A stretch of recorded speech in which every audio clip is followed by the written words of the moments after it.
ये खासकर पूर्वांचल में बहुत बड़ा बदलाव रहा है, जिसका अंदाज ना हमको था ना आपको है। ये रात में जगह जगह हमारे पास फोन आया, विशेषकर जो हमारा दलित मतदाता है। आज और रात में फैसला लिया कि हम पूरी तरह से एकजुट होकर के इंडिया गठबंधन और समाजवादी पार्टी के पक्ष में वोट डालेंगे। अभी मेरी और भी कई जगहों पे बातें हुई।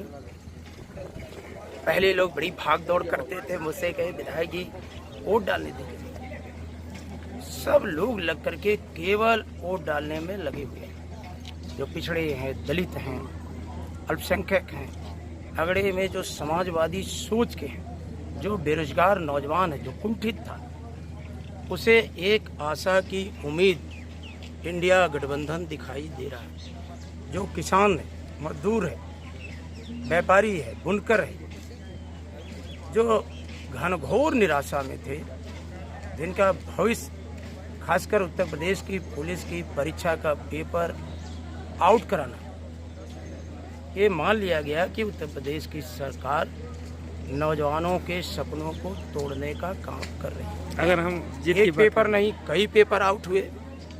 सरकार छोटे छोटे केसों पर बुलडोजर चला देती है, लेकिन जो इतने बड़ी परीक्षा का पेपर आउट कराया, आज तक उस पर कोई प्रभावी कार्रवाई नहीं हो पाई। तो आज सब लोग मिलकर के एकजुट होकर के आप देखिएगा, जो परिणाम आएगा, भारतीय जनता पार्टी का कहीं आता पता ही नहीं चलेगा। एक तरफा इंडिया गठबंधन अखिलेश यादव जी और राहुल गांधी के नेतृत्व में एक बड़ी विजय की तरफ आगे बढ़ रहा है। हम तो अभी भी जनता से अपील करेंगे, आप सबसे अपील करेंगे कि आइए, देश के कारण, संविधान के कारण लोकतंत्र रहना चाहिए, संविधान रहना चाहिए। आइए, जो कुछ घंटे शेष बचे हैं, उस लड़ाई में आम जनमानस आकर के भारतीय जनता पार्टी की तानाशाही को, देशद्रोही नीति को कुचल दे और जो एक भविष्य का सूरज उगने वाला है इंडिया गठबंधन के रूप में, उसका साथ दे। आजमगढ़ सहित अगर प्रदेश की बात करें तो कितनी सीटें जीत को लेकर के आश्वस्त हैं? देखिए, ऐसे तो लग रहा सब जीत रहे हैं। देखिए, वो जो बुजुर्ग मतदाता जा रही हैं, वो समाजवादी पार्टी को डाल के गई, उनकी उम्र 90 से ऊपर दिख रही है। तो कहीं ना कहीं बड़े जो राजनीतिक के विश्लेषक हैं, पंडित हैं, राजनीति के ज्ञाता हैं, आज वो भी इस बताने की स्थिति में नहीं है कि भाजपा कहाँ जीत रही है। सब का सब आजमगढ़ सदर लोकसभा सीट से धर्मेंद्र यादव कई लाख वोटों से जीतेंगे, दरोगा सरोज जी कई लाख वोट से जीतेंगे। बगल हमारे अम्बेडकर नगर, अभी यहाँ से थोड़ी दूर पे चले जाओ आप, अम्बेडकर नगर है, वहाँ भी यही हालत है। सुल्तानपुर में यही हालत है। जौनपुर में आपके यहाँ के बहुत लोग कर्मचारी वोट डलवाने गए हैं पुलिस के, वहाँ भी यही हालत है। ये जनता बनाम प्रधानमंत्री का चुनाव हो गया, संविधान बनाम तानाशाही हो गई, नौकरी बचाओ अभियान हो गया। तो इसमें हर वर्ग का, युवा, किसान, मजदूर, महिलाएं, पुरुष, सब एकजुट है। एकजुट होकर के बड़ा परिवर्तन करने जा रहे हैं, बहुत बड़ा। भाजपा प्रत्याशी बूथ बूथ का जो है कि दौरा कर रही हैं और आरोप लगा रही हैं कि सपा जो है कि पूरी तरीके से भाजपा का वोट में डालने से रोक रही है और उनको। देखिए, उनकी क्या गलती है, उनको कोई कुछ जानता ही नहीं। वोट पड़ रहा है प्रधानमंत्री की नीतियों के खिलाफ। कोरोना वैक्सीन क्या आप नहीं जानते? अपने मालिकों के चक्कर में आप लोग ना बोलें। कोरोना वैक्सीन आखिर उस पर क्या निर्णय हुआ? क्यों वैक्सीन मार्केट से वापस बुलाई गई? क्या कारण है कि उस वैक्सीन बनाने वाले ने हाई कोर्ट में उपस्थित होकर के कहा कि वैक्सीन गलत बन गई, 40-45 साल से कम उम्र के लोगों की ब्लड क्लॉटिंग होगी, थक्का बन जाएगा, उनके हार्ट अटैक की संभावनाएं ज़्यादा रहेंगी। तो ये क्या इतनी जनता कोई मूर्ख समझते हैं? अब की जनता इनको ऐसा निपटाएगी कि भारतीय जनता पार्टी का कहीं अता पता ही नहीं चलेगा। प्रत्याशी से यहाँ कोई क्या मतलब है?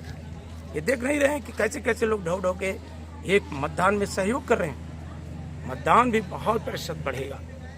तो ये कोई आज के देश की आज़ादी के बाद ये पहला चुनाव जो जनता लड़ रही है।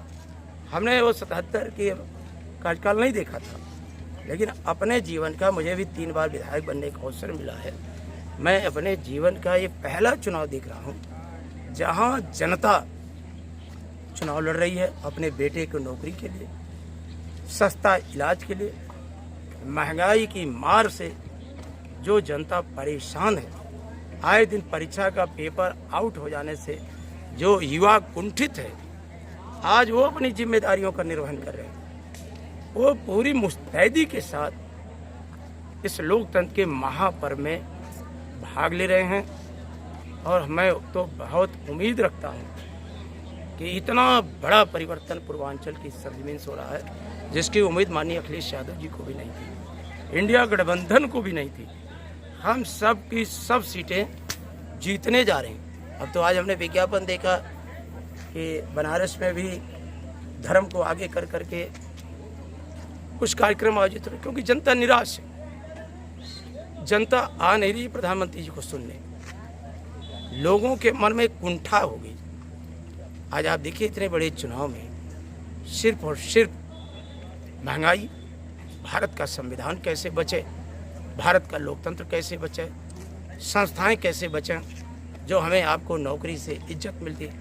और तो सर, हमारे राष्ट्रीय अध्यक्ष माननीय अखिलेश यादव जी ने कहा कि जो 4 जून है वो मंत्रिमंडल में बदलाव का है और मीडिया में भी बदलाव का है। मीडिया घराने जो पूंजीपति खरीद करके आपसे गलत खबरें परोसवा रहे थे जनता के बीच, उस पर भी तो नियंत्रण होगा। आज मीडिया से भी तो जनता नाराज है। कल मुझे एक चैनल दिखा रहा था कि विधायक जी आप बोल रहे हैं आपको 13,000 लोग देख रहे हैं, उत्तर प्रदेश के मुख्यमंत्री को 3,000 लोग देख रहे हैं। अब तो मशीनें झूठ नहीं बोलती। तो आप सोचिए कि मैं एक छोटा माननीय अखिलेश यादव का कार्यकर्ता, एक छोटे एक क्षेत्र से विधायक, और यही मशीनें बता रही हैं कि आपको 13,000 देख रहे हैं लोग, योगी को 3,000 लोग देख रहे हैं। तो एक जनता बड़ी बदलाव में है। मुझे पुनः एक बार जनता से अपील करता हूँ कि जो शेष घंटे बचे हैं वो अपने बच्चों के भविष्य के लिए वोट डालें।